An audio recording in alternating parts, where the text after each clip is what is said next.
علم حاصل کرنے کے ہمارے پاس ہمیشہ سے 3 ذرائع ہو سکتے ہیں۔ سب سے پہلا ذریعہ وہ ہمارے حواس خمسہ، ہماری جو 5 سینسز ہیں وہ ہیں۔ کون کون سی؟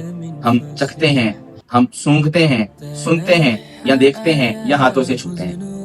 تو کوئی بھی علم حاصل کرنے کا ہمارے پاس سب سے پہلا ذریعہ یہی ہوتا ہے۔ ہم چھو کے پتہ چلا سکتے ہیں کہ جس چیز کو ہم ہاتھ لگا رہے ہیں یہ نرم ہے یا سخت ہے، ملائم ہے یا کردری ہے۔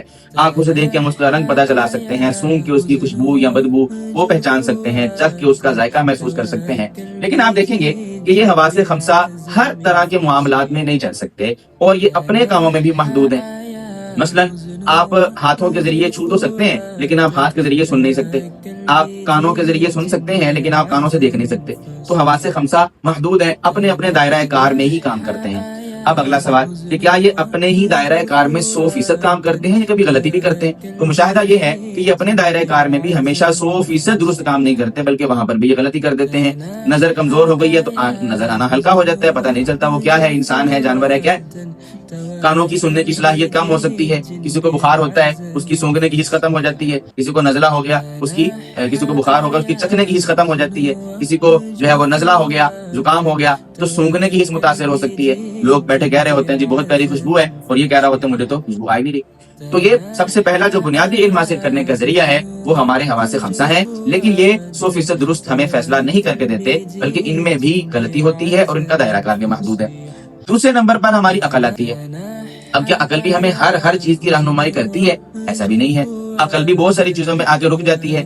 بھائی ہم دیکھ سکتے ہیں کہ یہ ہمارے ارد گرد یہ دیواریں ہیں، ہمارے سامنے یہ فلاں چیز ہے، روڈ ہے، گاڑی ہے، ہم اس کو ہاتھ لگا کے پتہ چلا سکتے ہیں کہ جی یہ گاڑی ملائم ہے، ہم پتہ چلا سکتے ہیں کہ یہ گاڑی کا رنگ سفید ہے، یہ جب چلتی ہے اس کا انجن سٹارٹ ہوتا ہے تو اس کی اس طرح کی آواز آتی ہے، سارا کچھ ہم کر سکتے ہیں۔ لیکن اس گاڑی کو چلانا کیسے ہے اس کے لیے ہمیں عقل چاہیے۔ اچھا اب ایک بندہ عقل سے اپنی گاڑی چلا لیتا ہے لیکن ہم اس کو کس طریقے سے چلائیں گے کہ میرے اوپر چلان نہیں ہوگا، کس طریقے سے چلائیں گے کہ اس پر جو ہے وہ اللہ تعالیٰ ہم سے راضی ہوں گے اور کس طریقے سے چلانے سے اللہ تعالیٰ ہم سے ناراض ہوں گے یا قانون کی خلاف ورزی ہو جائے گی، یہ چیزیں ہمیں عقل سے پتہ نہیں چلتی۔ اس کے لیے ہمیں باہر سے کوئی مدد چاہیے۔ تو پتہ چلا عقل کام کرتی ہے لیکن اس کا بھی دائرہ کار محدود ہے، ایک درجے پر آ کر یہ بھی بند ہو جاتی ہے جہاں سے حواس خمسہ کا اس کی جو ہے وہ اس کی بارڈر لائن آتی ہے، جہاں ان کا کام ختم ہوتا ہے وہاں سے عقل کا کام شروع ہوتا ہے۔ اب جہاں عقل بھی آگے رک جاتی ہے تو وہاں سے آگے ایک تیسرا علم شروع ہوتا ہے جس کو ہم کہتے ہیں وحی کا علم۔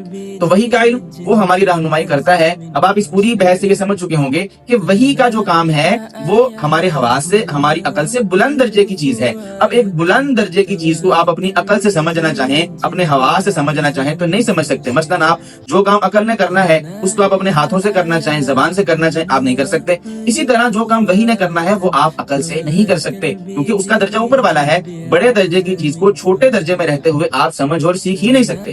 تو اس سے پتہ چلا کہ وحی کی ضرورت اور اہمیت کیا ہے۔